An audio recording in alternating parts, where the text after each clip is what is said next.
ইমনের century, মোস্তাফিজের bowling. আরব আমিরাতকে হারিয়ে আত্মবিশ্বাসে বাংলাদেশ। টি-টোয়েন্টি র্যাঙ্কিংয়ে 15 নম্বরে থাকা আরব আমিরাত শক্ত প্রতিপক্ষ না হলেও প্রথম ম্যাচে বাংলাদেশের বিপক্ষে দারুণ লড়াই করেছে। এক পর্যায়ে জয়ের সম্ভাবনাও তৈরি করেছিল তারা, কিন্তু শেষ দিকে মোস্তাফিজুর রহমানের দুর্দান্ত বোলিংয়ে 27 রানের জয় নিয়ে মাঠ ছাড়ে টাইগাররা। এই সিরিজ মূলত পাকিস্তান সফরের প্রস্তুতির অংশ, তবে আলোচনার কেন্দ্রে পারভেজ হোসেন ইমন। মাত্র অষ্টম আন্তর্জাতিক টি-টোয়েন্টিতেই 54 বলে 100 রানের দুর্দান্ত ইনিংস খেলেছেন তিনি।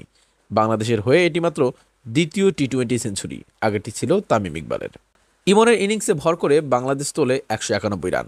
জবাবে 13 ওভারে 131 রান তুলে ফেলে আরব আমিরাত, কিন্তু এরপর মাত্র 33 রানেই 7 উইকেট হারায় তারা। মোস্তাফিজ একাই ভেঙে দেন ব্যাটিং লাইন আপ।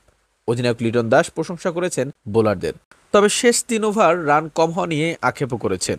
আজ একই ভেন্যুতে দ্বিতীয় ম্যাচ।